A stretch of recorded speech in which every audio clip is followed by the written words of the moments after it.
Perhaps you've noticed this very interesting pattern of individuals referring to America as Babylon, and specifically the Babylon that's referenced in Revelation 18 with respect to this place that's going to suffer this judgment. Now, what's noteworthy is when you look at that vision, and you have to remember this is a vision. This is not something that has actually taken place. And so it's someone having a vision about something in the future. And some people will refer to that as a sort of prophecy. Um, but this vision, in this vision, there is this reference to Babylon. And many individuals, they don't necessarily take the time to break down that scripture and do an exegesis. They do an eisegesis instead, and then superimpose that identity onto America without good scriptural reason. And so it's very difficult to actually make the connection, quite frankly, between the description of this Babylon in Revelation 18 and America. And it also is reminiscent of when someone wants to distract you, they point in one direction so that you are distracted. This is almost like that woman king dynamic. You are distracted by one thing while something else is going on in another direction. That's that focusing on non essential details, because the details that are used to superimpose this Babylonian identity onto America, um, those details are non essential when you look at what's going on in Revelation, what John is saying he's seeing. But we're going to talk about that more specifically. And so we have some questions about where is ancient Babylon? Who are the descendants, the current descendants of the ancient Babylonians? And so you also see some dynamics that are tied into this that are related to ethnocentrism. You see some ethno narcissism. You see some lying wonders and false prophets and prophecies and twisting of this vision. This vision actually belongs to an individual. And so it's not like you can take it and then make it your own. Um, and then you have some dynamics of this, mandates of willful ignorance of individuals being mandated to be ignorant and to depend on others to give them their spiritual insight, to give them wisdom, to give them a basic reading of scripture. And so there are a number of dynamics going on here, but we're just going to focus on this issue of Babylon and the ancient Babylonians, and also this oddity where the Babylon that's mentioned in Revelation 18 is not clarified in Strong's Concordance. And so it's almost like it's missing, but we'll carry on. And so before we go forward with the conversation about Babylon, we're just going to touch on what we were previously discussing about Isaiah 3 and 4 and in that day, and these fantasies that some people are having about these 7 women grabbing hold of one man when Jerusalem is ruined and Judah is fallen. And so again, some of the things that were going on during that time were their tongues and their doings were against the Creator to provoke the eyes of His glory. So there was a lot going on, and this fall and this ruin is related to a form of judgment. And so we're just going to quickly look at what were these individuals up to. One thing that's noted about Jacob, and then you look at the history of the people who are supposed to be descended from Jacob, there is a lot of narcissism, a lot of this collective narcissism going on. And you see this in these indictments, in these prophecies in scripture. a great deal of narcissism is a part of the indictment. And these people that are described, they seem to always be in competition with what they've identified as the creator. And you even see that in individuals today who are identifying as Jacob. Many of them who identify as male specifically want to see themselves as on par with or just under the creator, to be worshipped by all of these females. But then when you look at these narratives, you see the females are quickly right behind them in these narratives with this ethnocentric, narcissistic behavior, with this disposition. And so it indicates here, this is still that Isaiah 3, the show of their countenance doth witness against them, and they declare their sin as Sodom. They hide it not. So, in other words, these are some really bold, reckless people. And so in the prophecy, it's saying, woe unto their soul, for they have rewarded evil unto themselves. So this is a busy group of people, historically, these people who are supposed to be Jacob. And in many instances, when you look at the history of the people, there appears to be a tie between these people, that's Jacob, and these people known as the Babylonians. And so we're going to look at that specifically and ask a few questions. But we're going to continue on here so you can see what else was going on prior to the 7 women grabbing on to the one man. And so again, prior to getting into Isaiah 4, you have this indictment again. The Lord will enter into judgment with the ancients of his people and the princes thereof, for ye have eaten up the vineyard. The spoil of the poor is in your houses. In other words, he's saying these people have been stealing from the poor people, and they're storing up in their houses the assets of the poor people. And then on top of that, it indicates, what mean ye that ye beat my people to pieces and grind the faces of the poor? And so here again, you see this indictment prior to this sense of desperation, prior to this fall of Jerusalem, this ruin of Judah. You see that there is an indictment about their behavior. They are not nice people. That's the gist of it. And then there's a description of the resources that the women have, all of these things that they have, these beauty things that they have that are related to these resources that they have in their houses from the poor. And so here at Revelation 18, you have John's vision, and John's vision includes this lament over Babylon. Now, when you do an exegesis, you do a deconstruction of this, it's very difficult to see where someone would come away with America unless they are doing an eisegesis. And so what would be helpful would be if someone would do an actual exegesis and then show how they came away with America based upon the exegesis of the entire scripture, including that description of Babylon. And so what was going on in terms of the merchandise that was related to Babylon. But so far, it's very difficult to connect this Babylon and this vision with America in terms of the merchant dynamic. And so you see some things that are similar, or there are correlations there, but then you see these nuances that create this disconnect. And at no point in time, of course, did John say America. He says Babylon.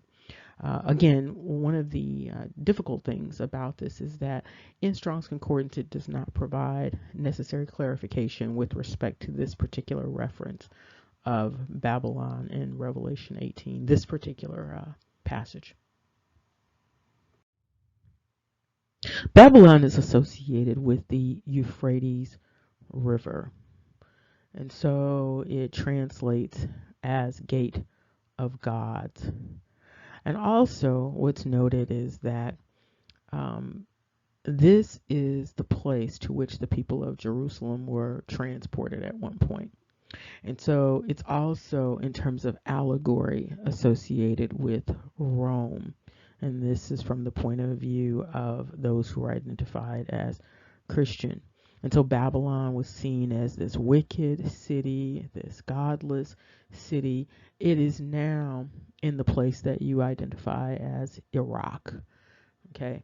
And so there haven't been really any questions about that.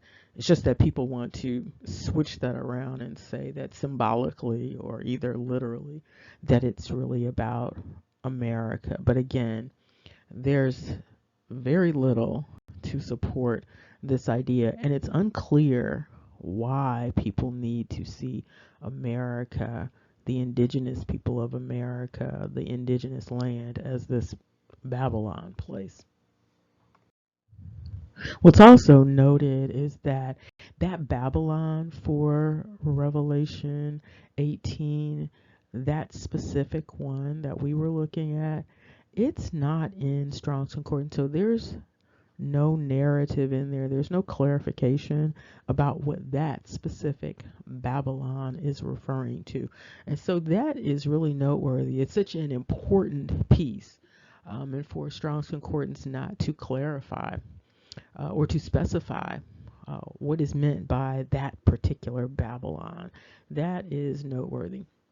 Babylon also, interestingly, in terms of etymology, relates back to Balal, or the idea of to mix, mingle, and confuse, which is noteworthy again because this is essentially the same definition of, or the meaning of Arab or Arab, both meaning to mingle self, to mix self.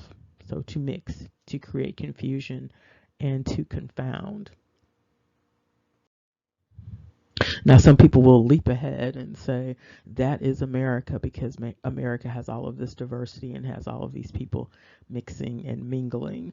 However, that's not the essence of America. Babylon, this is the essence of that name, Babylon. That's the essence of Arab. And so it's all tying together, pointing to the east, while many people are pointing to the west for whatever reason. And so again, here you see Babylon in terms of the etymology. You see all of these variations. But again, talking about the gate of the gods, you do see some interesting transliteration dynamics where that L and the R, they are interchangeable. It does indicate here that there is this sort of reference to Babylon being symbolically the Church of Rome, with the woman being arrayed in purple and scarlet. And what was written upon her forehead was mystery, comma, Babylon the Great. Now, we've already deconstructed mystery before, and so when you tie those two together, it suggests that something else is going on also.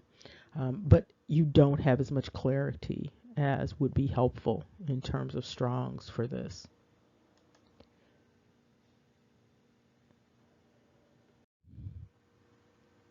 And so there have been some name changes that have taken place. Surprise, surprise. One of them, of course, is associated with Iraq. And so ancient Babylon stood in the place that is now understood as Iraq, and translating back to the Arabic word Iraka. Another interesting dynamic tying some of the culture of what's supposed to be Jacob to Babylon is Mordecai, because Mordecai is a transliteration of Marduk or Marduk, which was a deity in that particular area. that narrative about Esther and Mordecai, we've talked about it before. It is a very interesting narrative that really demands deconstruction. And so here you can see all of these variations in terms of the name Babylon. But Babylon is, according to this narrative, according to history, associated with Asia. And you can see these various transliterations: Babil, Babalu, Babalim, for Babylon. And so you also see that Babylonian is also associated with Chaldean. And so they pretty much go hand in hand, and of course associated with Baghdad. There are a few things that stand out in terms of that description John provides related to this mystery Babylon and the merchant dynamic. Uh, Mystery Babylon is associated with being a producer versus a consumer. And so you see this reference to ancient Babylon and pearls and ivory. It's very difficult to make the leap. We'll look at some of the other dynamics, but it's very difficult to make the leap that America was some mass producer of ivory, or even though there are some associations between America and pearl production, America historically, in terms of a long history, is not the major producer of pearls. And so, with some of these things that you see that are related to Babylon, and the description is provided for a reason, these things that you see associated with Babylon are associated with the East. They are associated with Africa. They are associated with Asia. They are, in some instances, associated with Europe. And so you have all of this finger pointing at the United States of America. But in terms of the vision, you don't have a depiction of America. It's just that plain and simple. Now, just because you have some individuals who perhaps have set up camp in America who were the ancient Babylonians, that does not mean that America is ancient Babylon, either figuratively or literally. And if all you are going by is the scripture and what John is seeing, now if you're bringing in a different scripture, that's fine, but if you're just going by what John is seeing, he's seeing something very specific. And he's not describing America. He's not describing indigenous Americans. Now, because you have these people running all over the world, it's very possible that America is the new home of many of these ancient Babylonians. When you consider that the Yoruba, some of whom identify themselves as ancient, descended from ancient Babylonians, when you consider the fact that they have established a kingdom in the United States, which is very, very odd, then you do have a dynamic of perhaps ancient Babylonians uh, being represented in the land that is understood as America. And also their name, sometimes when you look at the transliterations, it relates to this idea of Arab, to mix or to mingle. But when you look at things like the merchandise that is addressed, this ivory trade, this pearl trade, there's some other trades that are going on that are discussed. Again, you've got an entire place in Africa known as the Ivory Coast. All of this is pointing in the direction of the East. Things they originate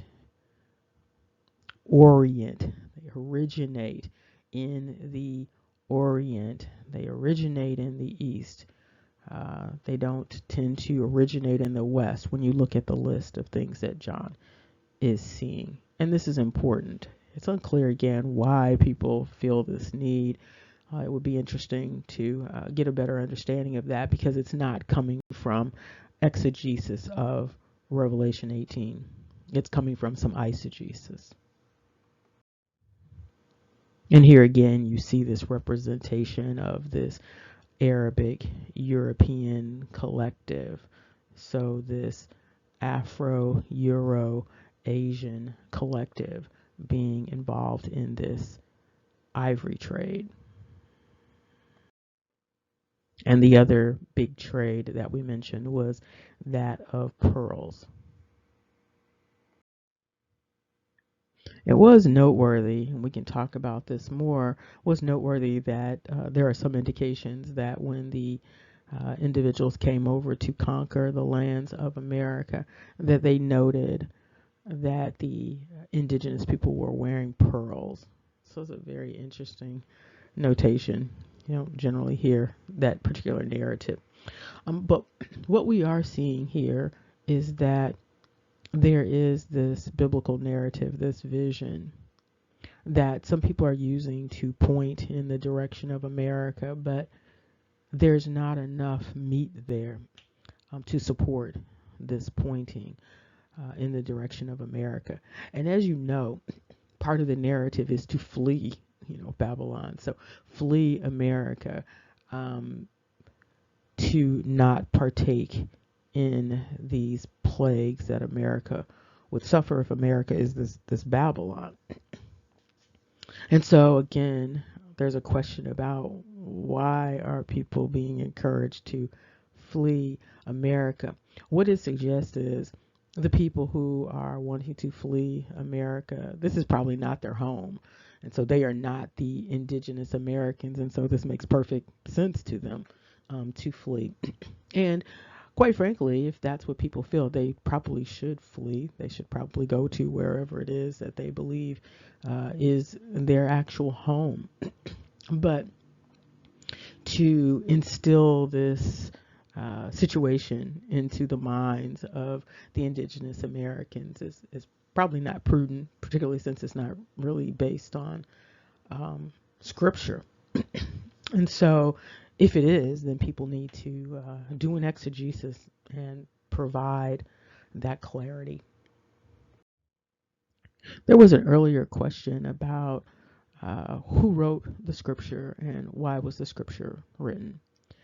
And so the succinct answer to that is that it's written by Jacob, for Jacob, by divine inspiration. And that includes both the Old Testament and the New Testament. So at all times, Jacob is supposed to be the audience or the intended reader of the scripture.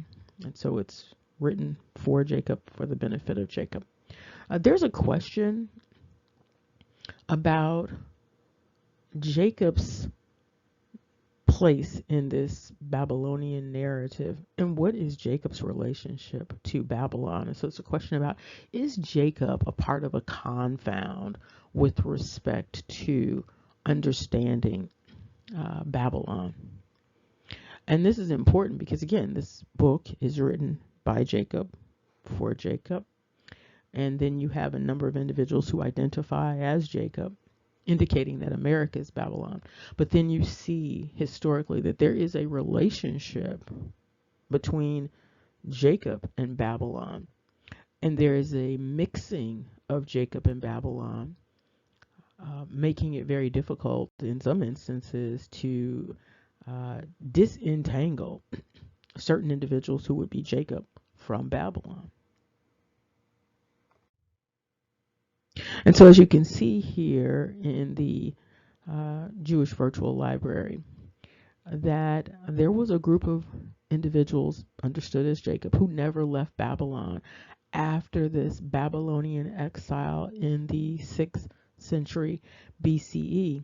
And this community more or less thrived for an extended period of time, and their presence was apparently appreciated in this particular area. Now, there are a few things that really stand out about this narrative of Jacob being intermingled with Babylon. It indicates here, again, in the Jewish Virtual Library, the community which they headed was both numerous and well-based economically. So they are indicating that there were perhaps 1,200,000 individuals hanging out in Babylon. And they were comprising a fair number of farmers and traders, and they grew rich as intermediaries in the profitable silk trade between China and the Roman Empire passing through Babylon. This is important because this silk trade is something that is mentioned in that vision that John is having in the book of Revelation about Mystery Babylon. Remember, knowledge is power. Take care. See you soon.